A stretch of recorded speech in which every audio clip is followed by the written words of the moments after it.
making a further promise of 10 gigabytes of free data for each and every household. Friends of a free internet say this is not enough.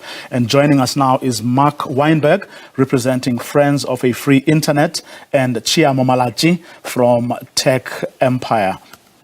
But before we do that, take a listen to what the Minister of Communication and Digital Technologies had to say during the debate of the State of the Nation address some months ago. We will roll out more than 33,000 community Wi-Fi and broadband to households. To support economic transformation, the department has revised the plan to include SMMEs and other network service providers, such as the internet service providers, the wireless access providers, the mobile virtual network operators, and other SMMEs in the networking space to participate in the delivery of broadband to communities, household connectivities, but also connecting our government sites. It is expected that 3,700 jobs will be created with participation of the ISPs, MVNOs, and SMMEs. This is part of the commitment to ensure that all South Africans have access to the internet by 2024. And we're not saying it will start in 2024, we're saying it's starting now. Mark Weinberg, have you seen any evidence that it is starting now?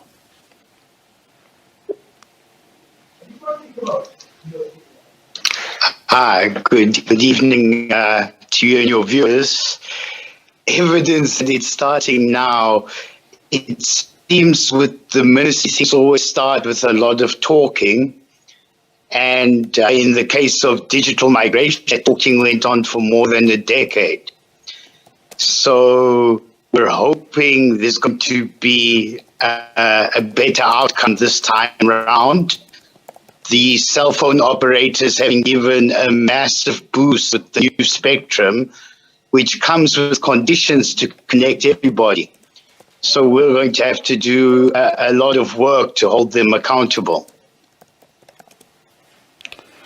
Well, I mean, on this, one of the interesting things there from what that's the speech that the minister made a while ago was that there was in the written text of her speech during the State of the Nation address speech a part that she actually did not read out. It wasn't the written text, but she didn't say it in the the stuff about the 33,000 community Wi-Fi and broadband to household. Then where she also said in the written text, we intend to provide 10 gigabytes of free data for each and every household, irrespective of their income level and place they live. It's a promise that had been there, but which was obviously willfully omitted during that speech. I don't know whether I'm reading too much into it, Chairman.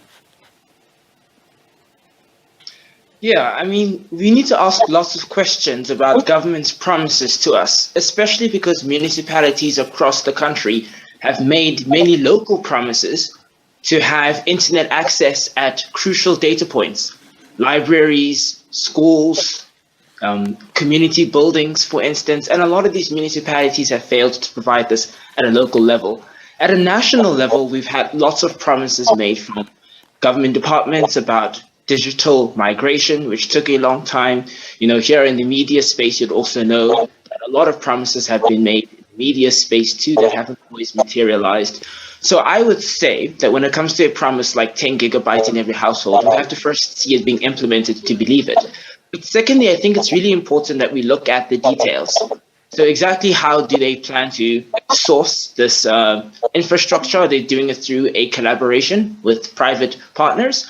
Or will they be forming their own infrastructure within local communities? Is it going to be some kind of subsidy program provided to large, providers like, MTN, Vodacom, Cell C, etc., to give people mobile data? Because most people living in rural and township areas in South Africa are accessing the internet through mobile plans, not through things such as broadband and fiber. So are they planning to install broadband infrastructure in townships? So there's a lot of details that hasn't been provided with this commitment, which would mean that it's not something we should trust. Hence my question, because the omission would suggest, Tshiamo, that perhaps you realize that it's either not going to happen or it's going to take a while before she's certain. In other words, before she can actually make that promise again, because she has perhaps realized that it's not going to happen anytime soon. Yeah, definitely. We should always ask for more details. It also is something that appeases us. It makes us feel like something's coming and then nothing comes. It's very catchy, 10 gigabytes for every household, a chicken in every pot. I think what we should do as communities, apart from pressuring our local municipalities, because at a national level, it's very difficult for us to obviously talk to the minister. But as people at a local level, we need to keep pressuring our municipalities to also implement public Wi-Fi initiatives, not just at a national level. But secondly, I think that we don't have a lot of organizing around this issue, and that allows the government to make promises and not keep them. And I guess, that's why you are really mobilizing around this campaign, Mark, to really get communities to understand first what this means and to actually demand a delivery. Besides, it would really be a betrayal, wouldn't it? Wouldn't it be if the government was not to deliver on this, given, yes, it has taken time, but eventually it did give through the program of structural reforms. We saw the auction happening. A lot of money was raised. The big players, have some of the spectrum that they need. So perhaps it's their turn to also move swiftly and not to even wait for government, but to say, hey, we are here, seeing that you have finally delivered. We are also, as good corporate citizens, are going to reciprocate.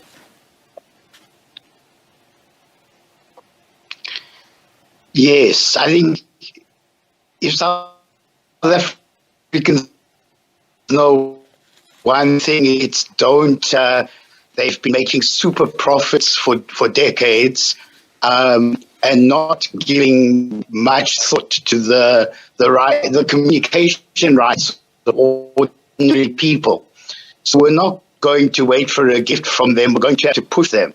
Now, ICASA is saying that in exchange for the massive spectrum that's been handed over, they need to connect rural areas. They need to give coverage to 97% of South Africa.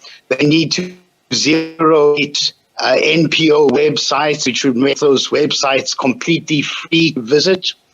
And the minister's promise of 30 gigs, Tshiamo was quite right. It can be done, but we're going to have to push the operators. And I think he's also quite right when he says we need to look at local solutions. Municipalities, community groups can build community networks, but there will need to be policy and cross-subsidization. Do you see that happening? Sorry, I missed that. Do you see that cross-subsidization happening anytime soon, given everything that the government has said up until now, or not said? Yeah. Well, at the moment, there's massive cross-subsidization happening, where you find pay-as-you-go people are cross-subsidizing people on monthly contracts. So essentially, the poor are cross-subsidizing the rich at the moment. I think the most hopeful thing are the spectrum conditions, which oblige the operators to invest in infrastructure in rural areas, remote areas, and oblige them to connect government buildings, which is the backbone of the free broadband that we're talking about tonight. So it's not going to happen without a fight, and we can't count on ICASA or the government alone. I think we saw when South Africans mobilized around fees, data must fall, that the government sat up, the Competition Commission got involved, and we saw a real decline in prices, money put back into people's pockets. It's going to take another campaign of that popular scale Okay. to get real delivery on these promises. Thank you, Mark Weinberg from the Friends of a Free Internet and Tshiamo Malatji from Tech Empire, urging communities, of course, to rally behind this cause of a free data for each and every household, irrespective of your income levels or where you live. It's a right we should all enjoy, irrespective of our economic status. But as they both were saying, it's going to take a big effort, a big fight to make this happen, in spite of all the promises that are being made, whether by the government or, of course, by the big players who have been making loads and loads of money up until now. And that's our show for tonight and for this week. Do join us again on Monday, same time. Have a good night and a great weekend.